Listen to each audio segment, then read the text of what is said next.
नमस्कार। Forces supreme law partners के इस नए कानूनी एपिसोड में मैं एडवोकेट डॉक्टर अजय कुमार पांडे आपका स्वागत करता हूँ।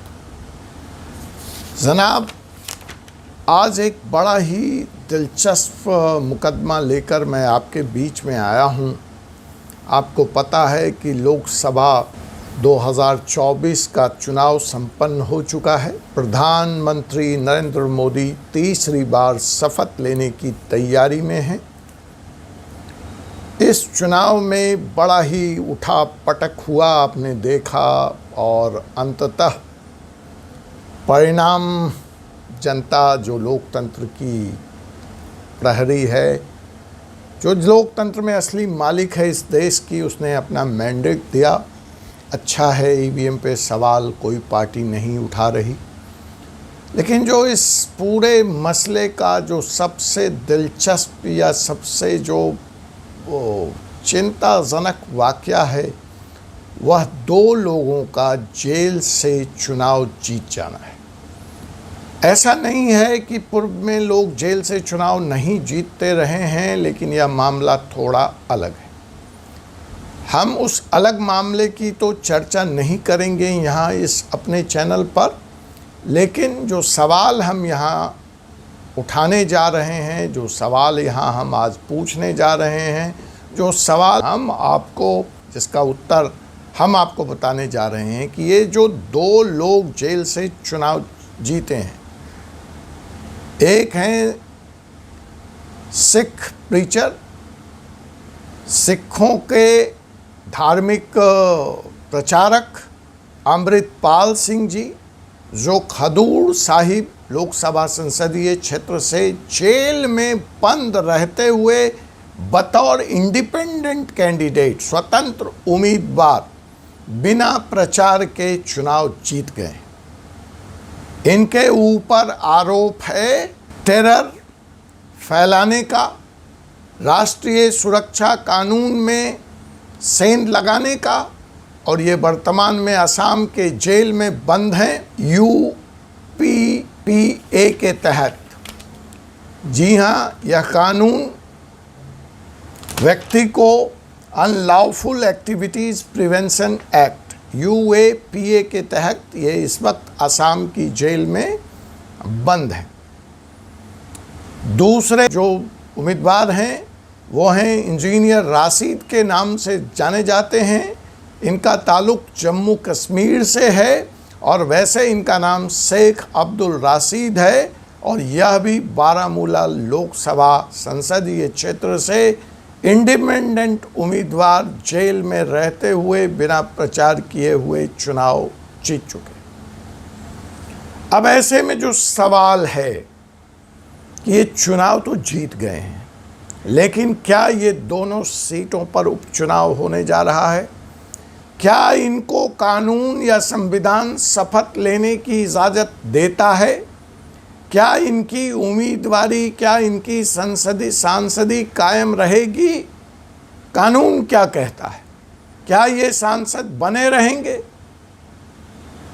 क्या इन सीट पे उपचुनाव होगा अगर ये सांसद नहीं बने रहे? और अगर ये सांसद बने रहेंगे तो कब तक होगा? उपचुनाव कब होगा इन दोनों सीटों पर? इस बारे में संविधान और कानून क्या कहता है कि जेल में बंद व्यक्ति चुनाव लड़ सकता है? इन्होंने लड़ा, जीत गए। जीता हुआ व्यक्ति क्या संसद में ओथ ले सकता है? क्या संसद की गतिविधियों में वो पार्टिसिपेट कर सकता है? क्या वह वहाँ जो वोटिंग होगी उसमें वो वोट डाल सकता है? उसको मताधिकार का अधिकार प्राप्त है? क्या उसकी सांसदी कायम रहेगी या अवैध है, कैंसिल कर दी जाएगी, हटा दी जाएगी? इन्हीं सवालों का उत्तर आज हम अपने इस एपिसोड में ढूंढेंगे। तो हम इन सवालों पर आए उसके पहले, जैसा कि हम चर्चा कर रहे थे कि क्या ऐसा पहली बार हुआ है देश में कि जेल में बंद व्यक्ति चुनाव जीत गया है? तो इसका जवाब है नहीं। जेल में बंद होकर लोग चुनाव लड़ते रहे हैं, चुनाव जीतते रहे हैं, और इसमें जो मुझे याद आता है, इसमें जो सबसे फेमस जो मशहूर है, जिस पे बड़ी चर्चित मामला है, वह 1977 इमरजेंसी के बाद जो चुनाव हुआ था, उसमें मुजफ्फरपुर जेल में बंद जॉर्ज फर्नांडिस साहब का मामला है। जॉर्ज फर्नांडिस ने वो चुनाव मुजफ्फरपुर की जेल से लड़ा था और वो विजयी घोषित हुए, और जब उनको संसद में ओथ लेने आना था तो उनको जेल से रिहा कर दिया गया और उन्होंने आकर यहाँ ओथ लिया। उस सरकार में, मोरारजी देसाई की सरकार में रेल मंत्री बने। इससे आप सभी वाकिफ़ हैं।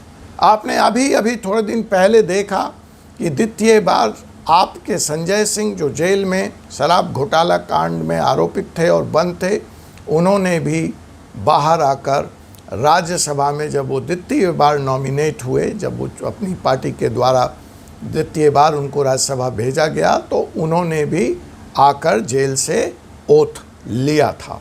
तो ये तो हो गया कि ये दोनों के दोनों इंजीनियर राशिद और अमृतपाल सिंह जेल से परमिशन लेकर, अनुमति लेकर एक दिन के लिए बाहर आ सकते हैं और यहाँ शपथ ग्रहण कर सकते हैं, जिस दिन सांसदों को शपथ दिया जाएगा।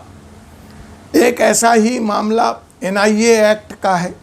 आसाम में हुआ था। अखिल गोगोई जो NIA एक्ट में जेल में बंद थे, इनको भी शपथ लेने के लिए और विधानसभा की कार्रवाई में भाग लेने के लिए जेल से छोड़ा गया था, रिहा नहीं किया गया था। छोड़े जाने की शर्त वही है कि आपको बेल मिल जाए, इंटरिम बेल मिल जाए, या सिर्फ एक दिन की पैरोल पे आप छोड़े जाएंगे। आप जेल की अभिरक्षा में, सुरक्षा में, संसद या विधानसभा में लाए जाएंगे, जहां आप ओथ लेंगे और उसी दिन वापस आप जेल भेज दिए जाएंगे। ये तो ओथ लेने की बात है। लेकिन मैंने 2 सवाल उठाया कि क्या यह सांसदी कायम रहेगी? तो जी जनाब, मेरा उत्तर है नहीं रहेगी। ये सांसदी जाएगी। क्यों जाएगी? इसका जवाब देखिए, संविधान इस बारे में बहुत स्पष्ट नहीं, लेकिन अगर हम कॉन्स्टिट्यूशन की धाराओं और उपधाराओं में इसका उत्तर खोजने का प्रयास करें तो उसका जवाब हमें मिलता है। Article 101 subsection 4 constitution of India member के लोकसभा में, राज्यसभा में उपस्थित रहने के बारे में बात करता है। और यह कानून यह कहता है कि अगर कोई मेंबर ऑफ पार्लियामेंट लगातार 60 दिन, जी हाँ, लगातार 60 दिन, 60 डेज, बिना स्पीकर के अनुमति के, लीगल सैंक्शन के, प्रायर सैंक्शन के, संसद की किसी भी कार्रवाई में 60 दिन तक लगातार हिस्सा नहीं लेता, अर्थात वह अनुपस्थित है, तो वो सीट वैकेंट घोषित कर दी जाएगी। तो अगर इस कानून के परिप्रेक्ष्य में, बैकग्राउंड में अगर हम इन दोनों की स्थिति को देखें, तो ये फिलहाल एक असम की जेल में बंद हैं, एक तिहाड़ की जेल में बंद हैं। ओथ तो ले लिया, जेल में वापस हो गए, संसद की कार्रवाई शुरू हो जाएगी, तुरंत वोटिंग होगा, कमिटीज़ मीटिंग होगी। ये जेल में बंद कैसे इसमें पार्टिसिपेट करेंगे? ये डिबेट आपने केजरीवाल वाले प्रकरण में भी देख लिया था कि केजरीवाल कह रहे हैं कि मैं जेल से ही दिल्ली की सरकार चलाऊंगा।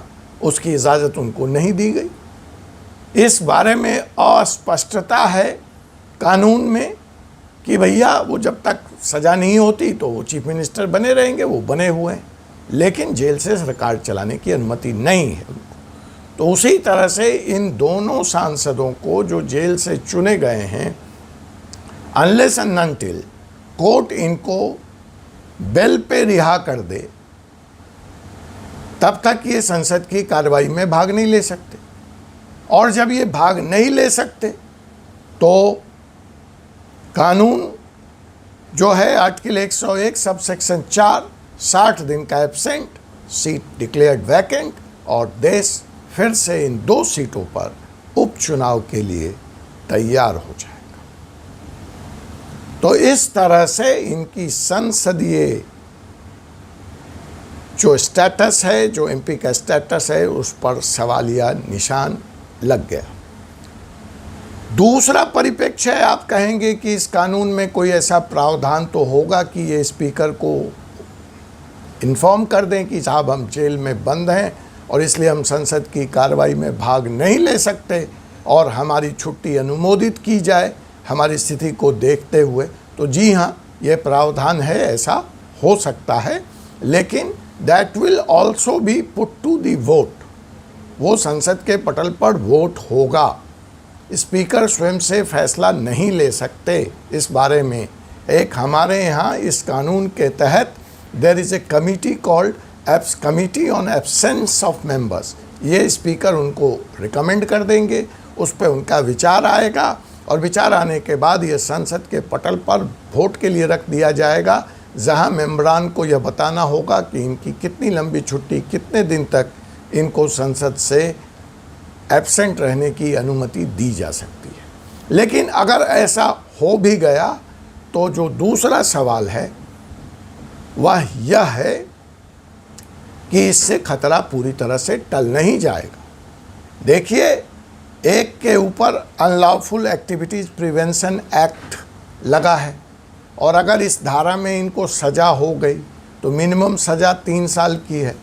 अब पीपुल्स ऑफ रिप्रेजेंटेशन एक्ट, जो हाल ही में 2013 में सुप्रीम कोर्ट ने कहा कि किसी भी सांसद को किसी भी अपराध में अगर 2 साल से ज़्यादा की सज़ा हो जाती है तो उसकी सदस्यता अविलंब समाप्त कर दी जाए। आपने राहुल गांधी प्रकरण के डिफेमेशन केस में गुजरात हाई कोर्ट में आपने यह देख लिया है। तो भला हो कि सुप्रीम कोर्ट में उनकी याचिका मान ली गई तो उनकी सांसदी बच गई। वैसे तो अब ये सवाल ख़त्म है, वो फिर से सांसद चुन लिए गए हैं। तो यूएपीए में अगर इनको सज़ा हो जाती है जो 3 साल की है तो भी सदस्यता जानी है। दूसरे सज्जन जिनके ऊपर टेरर फंडिंग का आरोप है, जो कि इस वक्त एनएसए एक्ट में बंद हैं, वहाँ भी 3 साल के सज़ा का प्रावधान है। तो ऐसी स्थिति में उनकी भी सदस्यता पर खतरे की वह तलवार यथास्थिति लटकी हुई है। और अमृतपाल सिंह जी के केस में यूएपीए में मिनिमम सज़ा, वैसे तो लाइफ इम्प्रिजमेंट भी है, मिनिमम भी 5 साल है। तो मिनिमम भी मिलती है तो इनकी सदस्यता तो जानी ही तय है। अब आगे यह देखना दिलचस्प होगा कि ये दोनों सांसद अपनी सदस्यता बचा पाते हैं, कानून अपना काम कर पाता है, या कुछ नई तब्दीलियां, कुछ नई चुनौतियां कानून के लिए, सुप्रीम कोर्ट के लिए 2024 लोकसभा के इस चुनाव परिणाम के बाद इंतज़ार कर रही हैं। हम इस पर नज़र बनाए रखेंगे और जो भी ताज़ा अपडेट होगा वो आप तक लेकर आएंगे। तब तक मुझे एडवोकेट डॉक्टर अजय कुमार पांडे को अनुमति दीजिए। आपसे पुनः मुलाकात होगी एक ऐसे ही विषय के साथ अगले एपिसोड में। जय हिंद, जय भारत, जय हिंदुस्तान।